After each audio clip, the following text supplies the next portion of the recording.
The wanderings of the tribe often brought them near the little cabin where Tarzan was born.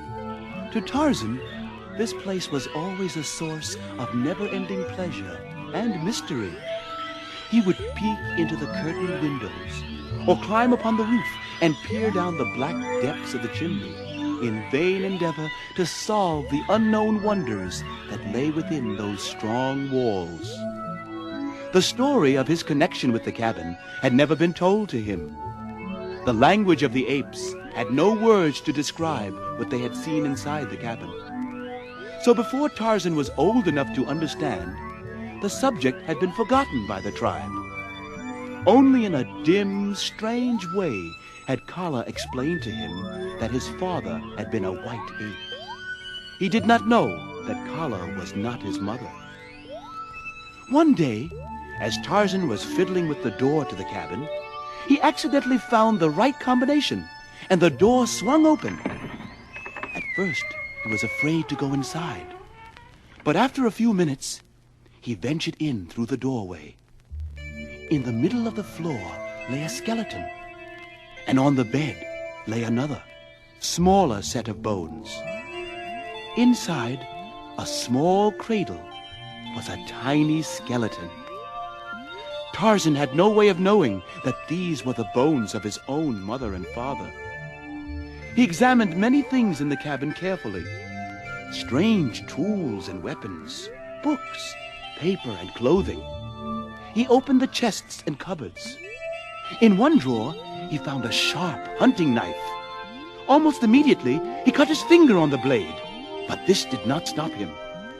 The knife is sharp, thought Tarzan. Sharp and dangerous. Tarzan used the new weapon wisely and carefully. With it, he fought and defeated many powerful animals in the jungle, including a battle in which he destroyed Sabor, the lioness. He skinned the mighty beast and took the hide back to his tribe to show what he had done. Look, apes of Kerchak! See what Tarzan, the mighty killer, has done! Who among you has ever killed a great lioness like Sabor? Tarzan is the mightiest among you, for Tarzan is no ape. Tarzan is... But there he stopped, for in the language of the apes, there was no word for man. The tribe had gathered around to look at Tarzan's proof of his amazing strength. Only old Kerchak hung back, nursing his hatred and his rage. Suddenly, something snapped in the wicked little brain of Kerchak, the king of the great apes. With a frightful roar, the savage beast sprang among the assembled tribe of apes. Frothing and shrieking in the insanity of his fury, Kerchak looked about for the object of his greatest hatred. And there, upon a nearby limb, he saw Tarzan sitting. Come down, Tarzan! Come down and feel the fangs of a greater killer! You mighty fighters, fly to the trees at the first approach of danger! Quietly, Tarzan dropped to the ground. Breathlessly, the tribe watched from their lofty perches as Kerchak, still roaring, charged the relatively puny figure of Tarzan. Kerchak stood nearly 7 feet tall when he stood up on his short legs. His enormous shoulders were bunched and rounded with huge muscles. His back-drawn, snarling lips exposed his great fighting fangs, and his little, wicked, bloodshot eyes gleamed in horrid reflection of his madness. Awaiting him stood Tarzan, himself a mighty muscled animal, but his 6 feet of height and his great rolling muscles seemed pitifully inadequate to the battle which awaited him. But despite his smaller size, Tarzan was not afraid. I am ready for you, Kerchak. You are strong, but Tarzan is stronger. You depend only on your brute strength, but Tarzan has a weapon more powerful than sheer force. It is intelligence, something you do not understand. It sets us apart. It always has. You have laughed at this little white ape since birth. But now we will see who laughs last. Tarzan's taunt made Kerchak even madder. Words! Nothing but cheap words! Fight me, you weakling! You coward! You puny little white ape!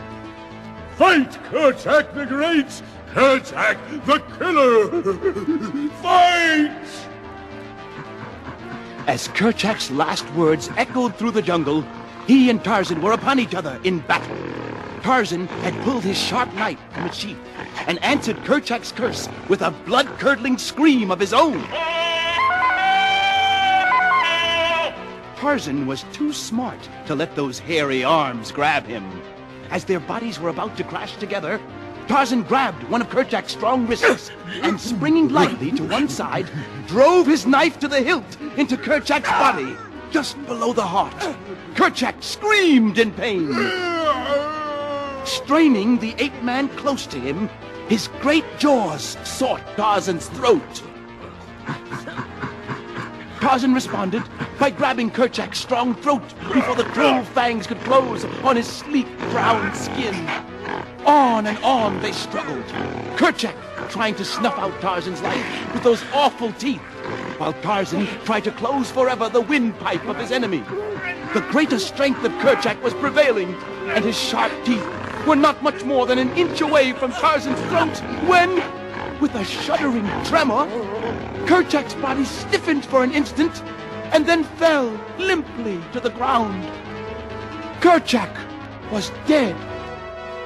Withdrawing the knife, which had so often made him the master of muscles mightier than his own, Tarzan of the Apes placed his foot on Kerchak's neck.